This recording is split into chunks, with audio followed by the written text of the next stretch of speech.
Freemason. Sebenarnya gerakan Freemason ni daripada khas sebenarnya.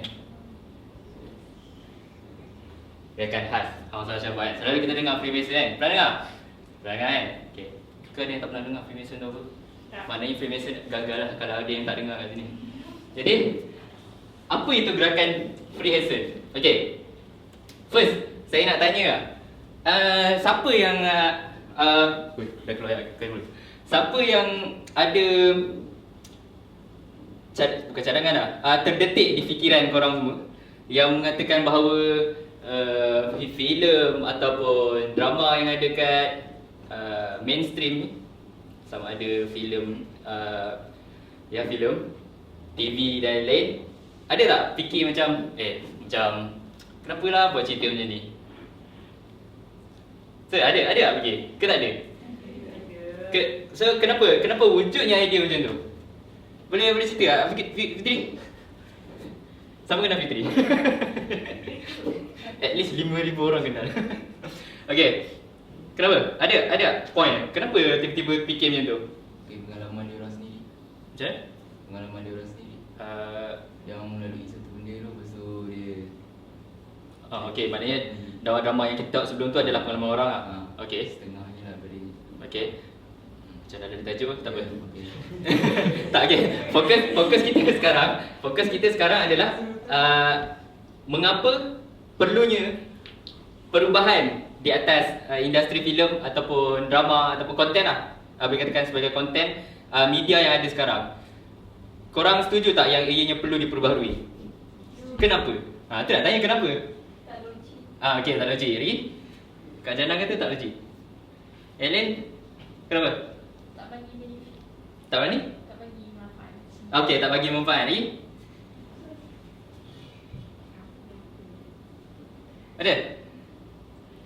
Ada? Sabarlah.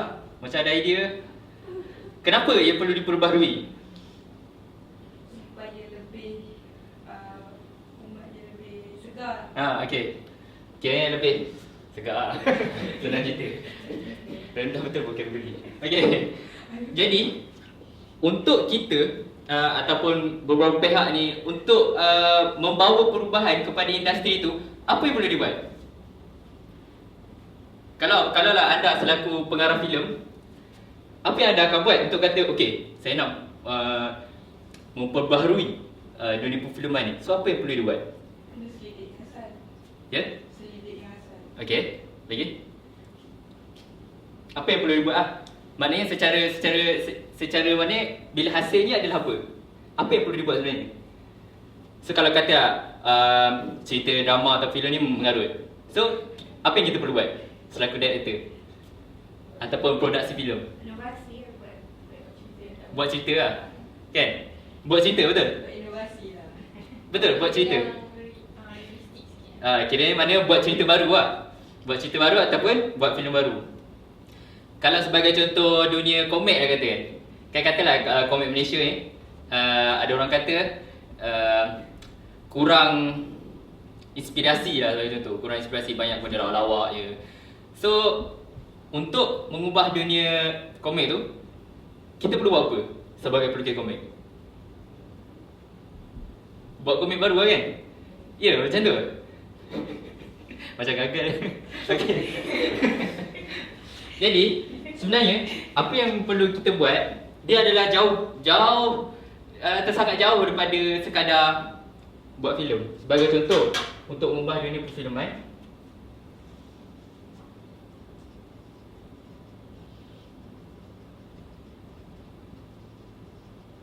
okay, ramai di antara kita yang berfikir kita perlu mewujudkan konten baru. Contoh, kalau dekat dalam cerita drama mungkin ada malam tadi bincang suami jururawat apa dia? Suami jururawat, isteri ke doktor. Jadi sekiranya golongan-golongan yang kata nak memperbaharui ni, dia akan buat ceritanya contoh isteriku isteriku imam, takkan lah kan? So suami aku imam lah mungkin, isteriku bidan, contohlah tiba-tiba bidan. Maknanya the whole persepsi kita semua untuk memperbaharui satu industri tu ataupun memperbaharui ataupun mengganti kan, dia ni adalah dengan satu cara, iaitu membuat konten baru. Konten baru. Dan konten yang dimasukkan adalah dalam bentuk filem, video dan lain-lain. Ini contoh dunia perfilman. Sama lah dengan dunia lain. Maknanya macam contoh kalau ramai baru-baru ni yang share artikel pasal Dracula Untold kan. Yang cakap ini memburukkan Lukis Mania ni, tak boleh, saya tak setuju, saya berasa sedih. Adakah pihak yang mampu ni, saya begitu macam tu kan. So banyak komen lah. Dan point kepada cara untuk mengubah dunia perfilman tu adalah dengan buat cerita Dracula the true story. Contoh, itu adalah persepsi kita lah, the true story. Maknanya kita sekadar buat konten baru. Itu adalah satu benda yang bagus. Tapi apa yang saya nak ceritakan dengan apa semua ni, dia lebih daripada itu. Maknanya anda semua perlu berfikir sebagai Freemason lah, senang cerita. Jadi kenapa segenap aspek media ni telah dikawal sepenuhnya oleh tangan-tangan yang gaib lah. Saya nak bagi contoh review. Katalah Has. Kenal Has? Kau tak kenal? Has ni orang sah sebab diorang ni buat video lah, diorang ni buat video. Jadi kadang video dia macam agak dan diorang ni poyo sikit. So untuk satu golongan, kita ambil contoh pembuat production house.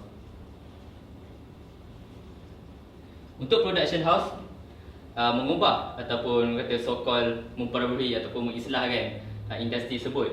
Production house tugas ni adalah buat filem lah. Betul tak? Respon lah sikit. Tahu lah bantu. Buat filem. Tapi tahukah anda bagaimana production house ni perlu mencorak ekosistem media secara keseluruhan? Dapat tak persoalan dia? Boleh faham tak persoalan yang saya cuba timbulkan ni? Bagaimana production house ni bukan sekadar buat filem yang so-called Islamik, tapi dia mampu mencorak dunia itu sendiri. Boleh faham tak persoalan yang cuba disampaikan? Cuma korang tak faham bagaimana kan? Tapi setakat ni faham lah apa yang saya nak cuba sampaikan. Betul? Ke vocab lari je Ain? Okay. Jadi ini adalah perkara yang dibincangkan lah oleh dengan Afiq, dengan Azfar. Maknanya ni Jah nak share teori. Untuk buat filem ni ada banyak komponen lah. Dia bukan setakat buat video. Contoh, untuk buat filem Merong Mahawangsa, kita bukan saja memerlukan production house, tapi kita memerlukan arkitek. Betul? Arkitek sebagai set designer. Kita memerlukan graphic designer untuk buat poster. Ni yang simple-simple lah, yang korang boleh faham. Kita memerlukan fashion designer untuk buat kostum orang dulu lah pada masa. Kita memerlukan soundtrack, orang yang buat lagu untuk Merong Mahawangsa. Banyak. Bermakna dunia perfilman ni dia bukan sekadar buat video. Untuk buat Merong Mahawangsa tu, dia kena cari ahli sejarawan juga. Betul? Betul? Betul. Dan banyak lagi profession yang berkait rapat dengan buat filem.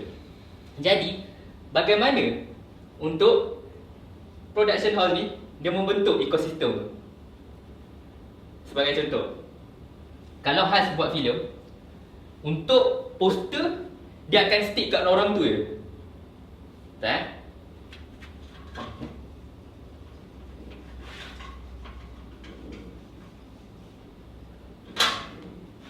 Kita lah nak buat filem kan. Has sebagai penerbit. First, dia kena cari production house. Betul? Betul kan? Production house. Second, dia kena cari designer. Dia kena cari orang buat soundtrack. Yang contoh-contoh simple saya bagi. Contoh lain, fashion design. Fashion, dia perlukan arkitek.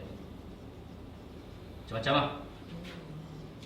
Contoh, bila kita nak buat filem, untuk buat soundtrack, kita just fokus kat A. Seorang buat soundtrack. Bila kita nak buat bahagian fashion, kita akan rujuk dekat seorang B. Kalau arkitek, kita akan rujuk kat C. Dan seterusnya Z, X. Okay. Bermakna kebergantungan pula. Bermakna untuk menghasilkan filem tu, kita mewujudkan satu peluang kepada peluang-peluang lain lah yang ada. Betul tak? So dia wujud ekosistem. Macam mana nak menaikkan kita punya filem adalah dengan menaikkan orang lain sendiri. Production, design, semua. So basically, kenapa dikatakan saya mengambil Freemason sebagai maknanya kita punya pemikiran jangka panjang, kan? Bukan sekadar untuk menghasilkan filem saja. Macam contoh, kalau contoh kita ada di kalangan kita ni ada orang yang buat komik sebagai contoh. Bermakna untuk menghasilkan untuk mengubah dunia komik, maka tidak semestinya untuk dia membuat komik saja. Faham? Untuk seorang doktor ataupun seorang nurse. Untuk seorang nurse mengubah dunia nurse bukan hanya dengan buat produk, contoh buat buku saja. Tak. Sebenarnya banyak benda yang perlu difikirkan dalam aspek untuk mengubah dunia itu sendiri. Sebagai contoh, dari sudut macam mana kita inspire orang. Macam mana? Contoh, okay, kita dah buat katalah kita dah buat satu produk ni. Macam mana produk ni inspire orang untuk buat produk yang lain. Jadi dengan banyaknya produk yang ada dalam market tu, so maknanya dunia tu akan jadi meriah. Macam contoh, kalau kat Malaysia ni banyak filem yang memberi inspirasi banyak daripada filem yang lawak, yang kosong. Jadi Malaysia akan dimeriahkan satu dengan produk yang sama, produk yang mempunyai agenda yang kita nak cuba ubah tu lah. Macam contoh, kita nak buat filem inspirasi, kan? Kita nak buat filem yang memberi impact kepada pemikiran masyarakat. Jadi bila satu kita buat filem dan kita inspire orang untuk buat filem, so maknanya market tu akan dimeriahkan. Dan bila market tu akan dimeriahkan, kita akan meriahkan market orang lain sekali. Sebagai contoh ni lah, benda-benda simple yang saya bagi ni. Contoh-contoh yang simple yang saya bagi ni lah. Dalam dunia grafik macam mana bila filem tu naik, demand untuk grafik tinggi, demand untuk fashion tinggi, untuk integrate. Macam mana dengan naiknya bidang fashion ni pula yang ikut fikrah apa yang kita nak bawa. Sebagai contoh, kalau dalam filem kita nak buat filem yang semuanya menutup aurat lah, confirm kena buat yang menutup aurat kan. Jadi fashion yang ingin diketengahkan adalah fashion yang digariskan dalam panduan Islam lah. Betul? Jadi secara tidak langsung kita akan ubah dunia fashion kali. Betul tak? Secara logiknya. Macam contoh, kita ambil dalam filem ni, kita memerlukan satu slot yang dia seakan-akan komik. Maknanya dia punya preview awal-awal tu dia tunjuk macam lakaran asal. Jadi sekiranya kita ketengahkan pihak yang membuat benda tu dengan mengikut apa yang kita nak, maknanya dengan kiranya mematuhi syariah lah, mematuhi syariah. Jadi secara tidak langsung industri tu dia akan terkesan tau, kita juga akan mengubah benda tu sekali.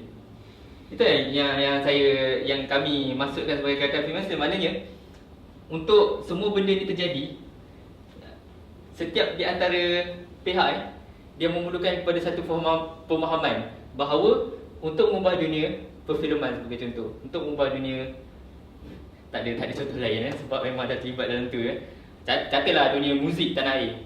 Jadi untuk mengubah benda itu semua, dia tidak memerlukan kita untuk buat produk Islamik saja, so-called Islamik lah.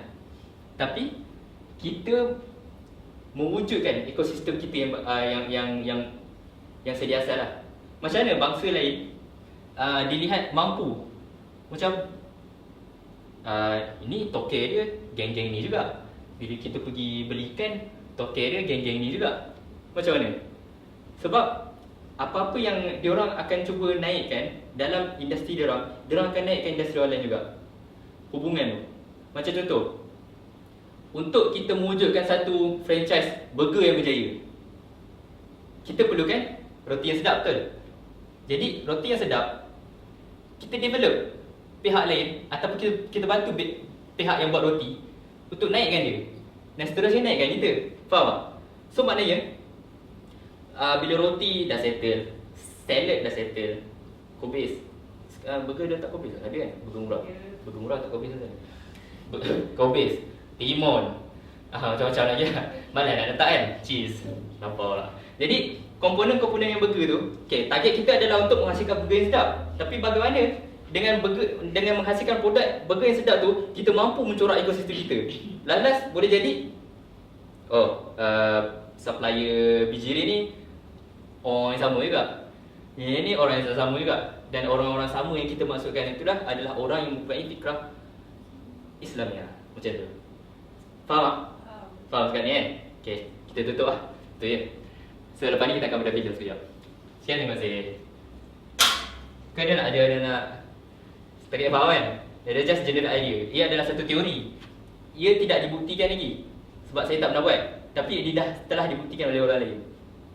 Kalau kita tahu pelobi-pelobi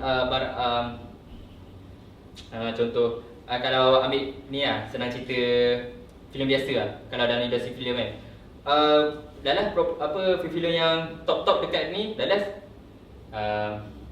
siapa Cina orang Malaysia? Lala dia video juga, faham? Lala orang tu juga. Jadi dia sebenarnya dah wujudkan ekosistem dia yang ekosistem dia sendiri. Macam tu untuk television, dia dah ada production sendiri. Sebab tu untuk production baru masuk, dia agak sukar lah. Dia dah wujudkan lah benda-benda tu. So maknanya dia dah menghasilkan satu ekosistem. Contoh kalau even kita nak buat satu TV pun, yang katalah sebagai contoh program da'i lah, sebagai contoh kan. Orang yang tag program da'i ni sepatutnya baju tak boleh nak melarang sangat kan. Dan siapa yang perempuan, betul, ada orang komen, tak boleh melarang sangat ni, cantik sangat ni, apa nak pakai lawa, pakai simple dah ni. Nak buat macam mana? Dah memang satu dunia tu dikontrol. TV3 control, sebagai contoh, Media Prima control. Baju mestilah nak baju yang supaya orang dapat duit. Dan macam mana dia nak dapat duit? Dia kena cek sponsor lah. Contoh sponsor baju, contoh abang seorang kan, dia sponsor tudung. Dia dah segeng yang dia, kita dah segeng yang dia. So macam contoh orang nak buat, tak boleh, sepatutnya tudung yang keluar kat TV3 tudung yang berwarna pink, tapi dia bagi warna hitam. Dah buat macam mana?